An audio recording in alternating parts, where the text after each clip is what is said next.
हिंदी साहित्य quick revision with आरती शर्मा। दोस्तों, आपको मेरा चैनल पसंद आए तो इसे लाइक करें, शेयर करें, सब्सक्राइब करें। साथ ही साथ मेरे वीडियोस के अगले नोटिफिकेशंस को पाने के लिए बेल आइकन को प्रेस करें।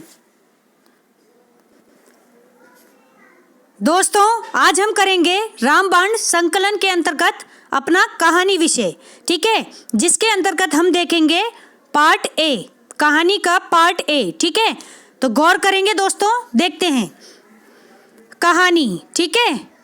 हिंदी साहित्य में कहानी पर चर्चा करेंगे आज हम। तो गौर करें, यहाँ पर एक नोट है, पहले इसे देखते हैं। क्या है? हिंदी कहानी का विकास। हिंदी कहानी का विकास द्विवेदी युग के अंतर्गत, किस युग के अंतर्गत? द्विवेदी युग के अंतर्गत हुआ, ठीक है। द्विवेदी युग के अंतर्गत हुआ और सरस्वती पत्रिका के प्रकाशन वर्ष यानी कि 1900 ईस्वी से माना जाता है। कब से? 1900 ईस्वी से माना जाता है, ध्यान रखें। लेकिन अगर आपको बता दूं द्विवेदी युग, तो ये था 1903 से लेकर कब? 1903 से लेकर 1918 तक, लगभग 18 तक, ठीक है। तो ध्यान से समझें इस बात को। तो लेकिन जो 1900 में आई थी, ठीक है, सरस्वती पत्रिका का प्रकाशन 1900 से होना शुरू हो गया था। चिंतामणि, ठीक है, आदि आचार्य थे। लेकिन जो द्विवेदी जी आए थे, उन्होंने 1903 से इसका कार्यभार संभाला था, संपादन का, ठीक है। तो अभी सिर्फ आप ये समझे कि हिंदी कहानी का विकास द्विवेदी युग के अंतर्गत सरस्वती पत्रिका के प्रकाशन वर्ष यानी कि 1900 ईस्वी से माना जाता है, ठीक है। गौर करेंगे दोस्तों कहानियों पर, ठीक है। तो यहाँ पर कहानीकार हैं कौन? इंशा अल्लाह खां। इंशा अल्लाह की कहानी कौन सी थी? रानी केतकी की कहानी। कौन सी? रानी केतकी की कहानी। कब आई दोस्तों? 1800 से 1908, ठीक है, ये बीच का समय है। तो इस समय क्या आई? रानी केतकी की कहानी, ठीक है, ध्यान रखेंगे दोस्तों। अच्छा, एक बात और आपको बता दूं, मैंने कई किताबें देखी इस वीडियो को तैयार करने के लिए। कहीं कहीं ऐसा है कि किसी कहानी का समय कुछ दिया गया है, किसी कहानी का समय कुछ दिया गया है। अब वो मिसप्रिंट एरर भी हो सकता है, ठीक है। तो मैंने बहुत गूगल पर भी सर्च किया, कई जगह से सर्च किया, तो बहुत ज़्यादा कंफर्मेशन मैंने चीज़ों में की है, ठीक है। तो कहीं कहीं हो सकता है मैं ना देख पाई हूँ, तो कहीं कहीं समय गलत भी हो सकता है। तो मेरी आपसे रिक्वेस्ट है कि आप जो कुछ भी पढ़ रहे हैं उसके बाद अपनी किताबें खोलकर ज़रूर देखें, ठीक है, क्योंकि मुझसे ज़्यादा आपकी संतुष्टि होना बहुत ज़रूरी है, ठीक है। आंख बंद करके भरोसा आपको किसी पर भी नहीं करना चाहिए, ठीक है। तो आप इस बात को ध्यान में रखें और अपनी तरफ से थोड़ी सी मेहनत कर लें, ठीक है, क्योंकि ह्यूमन एरर हमसे भी हो सकता है, ठीक। तो गौर करें दोस्तों, इंशा अल्लाह खां की कहानी है रानी केतकी की कहानी। रानी केतकी की कहानी कब आई? 1800 से, ठीक है, 1908 के बीच। गौर करें, अगले कहानीकार हैं राजा शिव प्रसाद सितारे हिंद। राजा शिव प्रसाद सितारे हिंद, इनकी कहानी है राजा भोज का सपना। कौन सी? राजा भोज का सपना। कब आई दोस्तों? 1856 ईस्वी में आई हुई कहानी है। कौन सी? राजा भोज का सपना। किसकी है? राजा शिव प्रसाद सितारे हिंद की कहानी है, ठीक है। अगले कहानीकार हैं दोस्तों भारतेंदु हरिश्चंद्र। भारतेंदु हरिश्चंद्र जी की कौन कौन सी कहानी है? तो ध्यान से समझें। अद्भुत अपूर्व स्वप्न, ठीक है, अद्भुत अपूर्व सपना। अद्भुत अपूर्व सपना किसकी कहानी है? भारतेंदु हरिश्चंद्र जी की कहानी है, ठीक है। इसके बाद आते हैं कहानीकार किशोरीलाल गोस्वामी। कौन?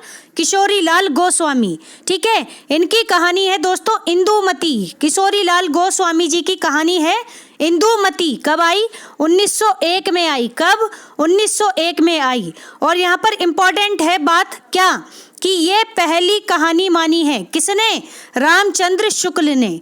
रामचंद्र शुक्ल ने किशोरीलाल गोस्वामी जी की कहानी, कौन सी? इंदुमती, जो कि 1901 में आई थी, इसे पहली हिंदी साहित्य की पहली मौलिक कहानी माना है, ठीक है, रामचंद्र शुक्ल ने। नाम याद रखें, इंदुमती किसकी है? किशोरीलाल गोस्वामी, ठीक। इसके बाद जो दूसरी इनकी कहानी है किशोरीलाल गोस्वामी जी की, वो कौन सी है दोस्तों? गुलबहार। गुल बहार, ठीक है। कब आई गुल बहार? तो 1902 यानी कि 1902 ईस्वी में, 1902 ईस्वी में आई गुल बहार कहानी किशोरी लाल जी की, ठीक है, किशोरी लाल गोस्वामी, ध्यान रखेंगे।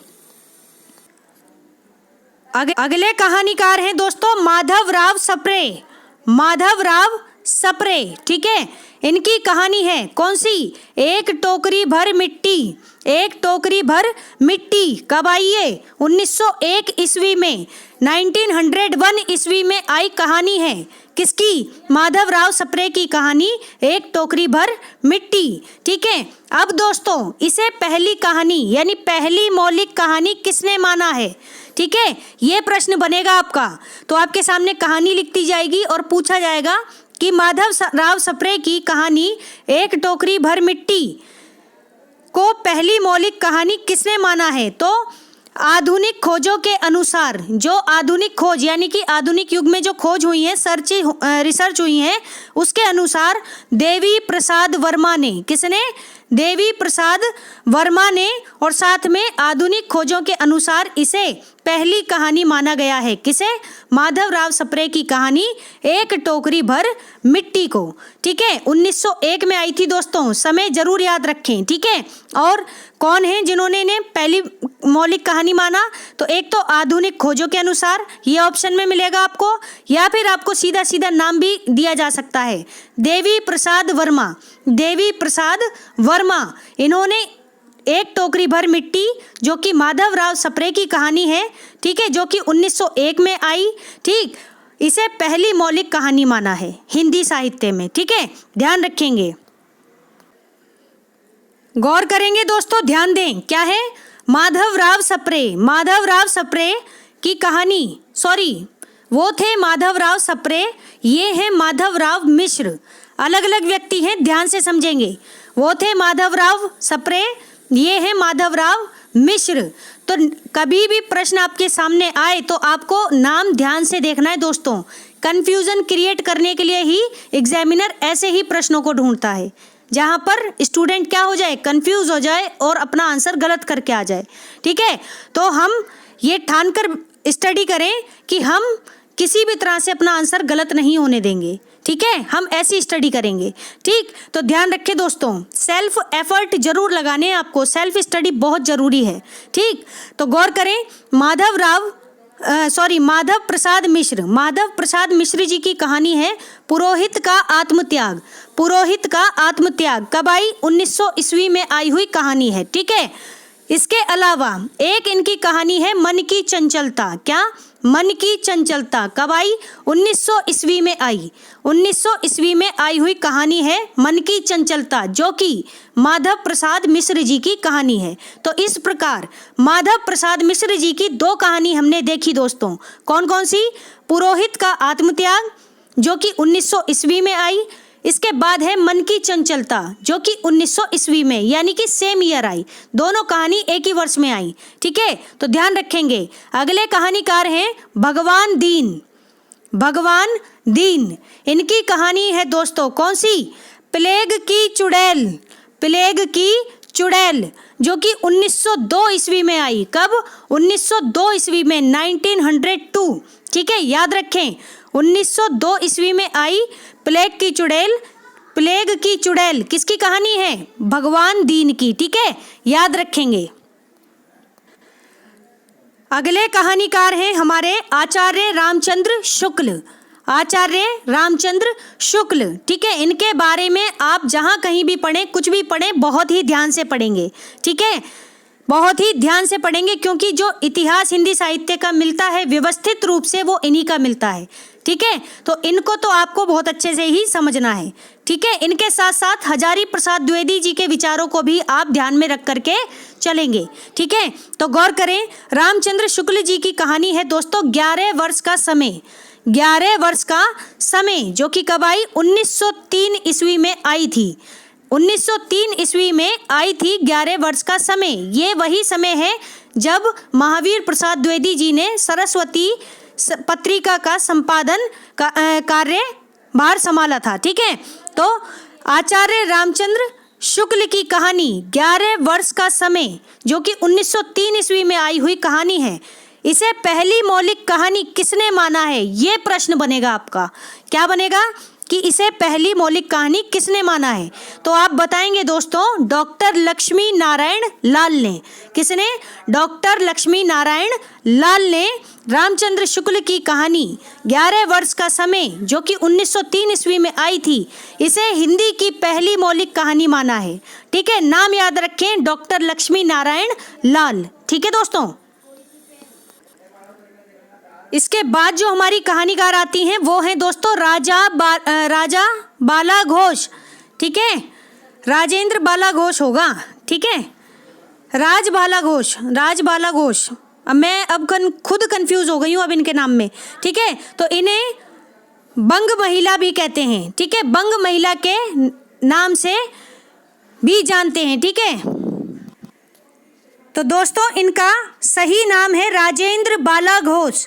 ठीक है, राजेंद्र बाला घोष। ठीक है, जिन्हें हम बंग महिला के नाम से जानते हैं। यहाँ पर मिसप्रिंट है। ठीक है, स्पेलिंग एरर हो गया है, तो ध्यान रखेंगे दोस्तों। ठीक, तो इनकी कहानी है दुलाई वाली। कब आई दोस्तों? 1907 ईस्वी में आई हुई कहानी है दुलाई वाली। किसकी है? राजेंद्र बाला घोष। ठीक है, राज बाला घोष नहीं है, राजेंद्र बाला घोष, यानी बंग महिला की कहानी है। अब इस कहानी को पहली मौलिक कहानी किसने माना है? तो दोस्तों राय कृष्ण दास जी ने राजेंद्र बाला घोष की कहानी दुलाई वाली को, जो कि 1907 ईस्वी में आई हुई कहानी है, इसे हिंदी साहित्य की पहली मौलिक कहानी माना है। हिंदी की पहली मौलिक कहानी माना है। ठीक है, किसने? राय कृष्ण दास ने। ठीक है, नाम याद रखें, राय कृष्ण दास। ठीक है, और ये भी याद रखें कि राजेंद्र बाला घोष का अन्य नाम है बंग महिला। ठीक है, तो ये कुछ बातें हैं, ध्यान रखेंगे दोस्तों। इसके बाद हम देखेंगे प्रारंभिक दौर की कहानियां। क्या? प्रारंभिक दौर की कहानियां, यानी शुरुआती दौर की जो कहानियां हैं। इससे पहले जो हमने देखी उसमें से प्रश्न है मौलिक कहानियों का। ठीक है, शुरुआती कहानियां हैं तो उसमें से मौलिक कहानियों के प्रश्न बनेंगे, तो वो सिर्फ उस दृष्टि से महत्वपूर्ण है। ठीक है, अब देखते हैं प्रारंभिक दौर की कहानियां। तो गौर करें, नोट है यहाँ पर, क्या है? आचार्य रामचंद्र शुक्ल ने 1900 ईस्वी से 1907 ईस्वी, यानी कि लगभग 7 वर्ष। ठीक है, 1900 ईस्वी से 1907 ईस्वी तक प्रकाशित होने वाली कितनी कहानी? 6 कहानियों को, यानी कि 7 वर्ष में कितनी कहानियां प्रकाशित हुई? 6 कहानी। ठीक है, वर्ष कितने हैं? 7, कहानी कितनी है? 6। ये बात ध्यान रखें। तो 1900 से 1907 ईस्वी तक प्रकाशित होने वाली 6 कहानियों को हिंदी की प्रारंभिक कहानियां माना है। तो दोस्तों आचार्य रामचंद्र शुक्ल ने अब वह 6 कहानियां कौन सी बताई हैं ये देखेंगे, तो ध्यान से समझें। सबसे पहले है दोस्तों कौन सी? इंदुमती। इसके बाद है गुलबहार। फिर है दोस्तों भगवान दीन की प्लेग की चुड़ैल। फिर है 11 वर्ष का समय, जिसके रचनाकार स्वयं आचार्य रामचंद्र शुक्ल हैं। 11 वर्ष का समय। ठीक है, फिर है दोस्तों पंडित और पंडितानी। ठीक है, इसके बाद है दुलाई वाली। ठीक है, राजेंद्र बाला घोष की मैंने अभी पढ़ाई आपको।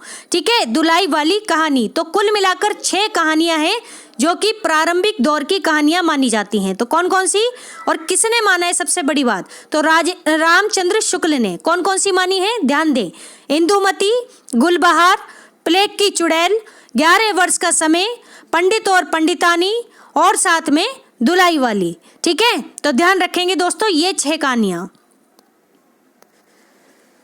गौर करेंगे दोस्तों, केशव प्रसाद सिंह की कहानी है चंद्रलोक की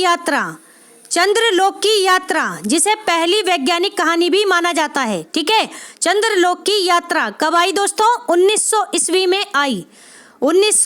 में आई। ठीक है, तो ये भी बात आप ध्यान रखें कि किसी एक वर्ष में कोई एक कहानी नहीं आई है। उस कहानी के साथ साथ अन्य रचनाकारों की कहानियां भी आई हैं। तो आपको ये चीज़ दिमाग में बैठा करके चलनी है कि किस रचनाकार की कहानी 1900 में आई है, किसकी 1901 में आई है, किसकी 1902 में आई है। तो ये बातें आप ध्यान रखें, ठीक है। जब आप इन चीज़ों पर अपनी दृष्टि डाल करके आप स्टडी करेंगे तो आपको चीज़ें जल्दी से दिमाग में बैठने लग जाएंगी, ठीक है। तो गौर करें, केशव प्रसाद सिंह की कहानी है दोस्तों चंद्रलोक की यात्रा, जो कि 1900 ईस्वी में आई हुई कहानी है। इसके अलावा इनकी दूसरी जो कहानी है वो है आपत्तियों का पहाड़। आपत्तियों का पहाड़ कब आई है? 1900 ईस्वी में आई हुई कहानी है, 1900 ईस्वी, ठीक है। आपत्तियों का पहाड़। तो इस प्रकार से केशव प्रसाद सिंह की दो कहानी है। कौन कौन सी? चंद्रलोक की यात्रा जो कि 1900 ईस्वी में आई, फिर है आपत्तियों का पहाड़ जो कि 1900 ईस्वी यानी सेम ईयर आई, ठीक है। तो ध्यान रखेंगे दोस्तों केशव प्रसाद सिंह की कहानियों को। केशव प्रसाद सिंह, सही नाम केशव प्रसाद सिंह है, ठीक है, ध्यान रखें। अगले कहानीकार हैं दोस्तों माधव प्रसाद मिश्र। माधव प्रसाद मिश्र की कहानी है पुरोहित का आत्मत्याग। पुरोहित का आत्मत्याग जो कि 1900 ईस्वी में आई। कब? 1900 ईस्वी में।